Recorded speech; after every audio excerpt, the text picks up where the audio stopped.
Europe 1, la France bouge. Demain, au travail. D'abord avec vous, Pierre Garcia, vous l'avez évoqué là, juste avant, c'était quelque chose d'important pour vous, cet index homme-femme avec une très bonne note pour les Grands Moulins de Paris en 2022. Il y a aussi cet aspect qualité de vie au travail qui est important pour l'entreprise.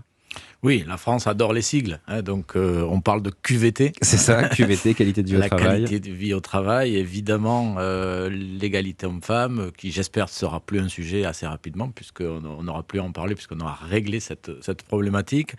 Des accords télétravail, c'est pas forcément facile pour tout le monde de télétravailler. Ça dépend des métiers, forcément. Il y a des métiers où il y a une inégalité, mais il y a aussi toute cette capacité de nos entreprises à aborder le dossier du handicap, avec l'intégration de l'ensemble des travailleurs handicapés, qui fait partie de nos préoccupations, que ce soit chez Grand Moulins de Paris, mais aussi à l'échelle du groupe Vivessia, parce que ce sont des métiers traditionnels et c'est normal que de pouvoir travailler en collaboration avec l'ensemble des acteurs, quoi.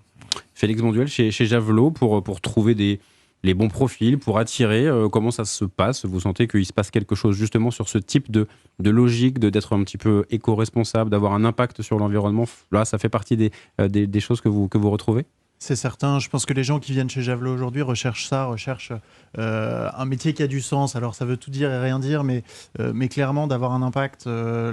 Voilà, les gens le recherchent, c'est ce qu'on propose chez Javelot et je pense qu'on a un impact fort dans un secteur qui concerne tout le monde. On a besoin des agriculteurs et vous avez besoin d'un médecin le moins possible dans votre vie. L'agriculteur, quoi qu'il arrive, vous en avez besoin au moins 3 fois par jour.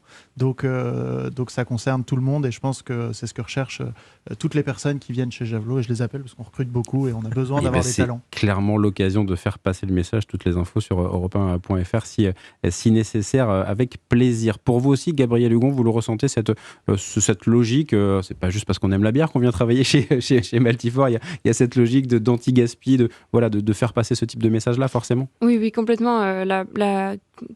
Je pense que 95% des gens qui sont chez Maltivore et qui postulent chez Maltivore sont des gens qui ont des fortes valeurs environnementales et qui veulent travailler dans une entreprise qui bouge un peu les lignes et qui va chercher un impact positif sur l'environnement. Oui, effectivement. Et sur l'aspect pénurie de main-d'œuvre, Pierre Garcia, on l'avait évoqué en tout début d'émission, c'était déjà le cas à l'origine des Grands Moulins de Paris. Là, comment ça se passe maintenant? C'est parfois compliqué, il y a suffisamment de jeunes formés, de moins jeunes d'ailleurs, pour aller vers vos métiers? C'est vrai, on en a parlé en début d'émission, puisque en 1929, Grand Moulins de Paris a créé une école de boulangerie, puisque on manquait déjà à l'époque de boulangers. Alors, c'était une raison quand même beaucoup plus tragique, c'est qu'une grande partie d'entre eux étaient décédés sur le front de la Grande Guerre. Écoutez, l'attractivité de nos métiers reste un enjeu.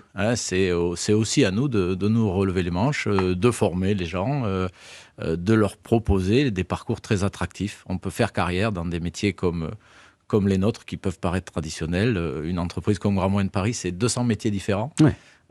C'est des parcours évolutifs. On a une ancienneté chez nos collaborateurs de pratiquement 15 ans. Ouais. Donc c'est des gens qui restent parce qu'ils évoluent.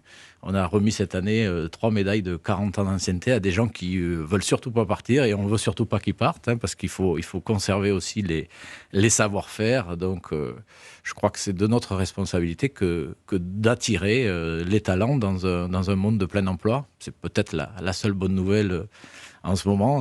Il y a du travail. On a parlé des crises, on peut insister sur ce qui est positif.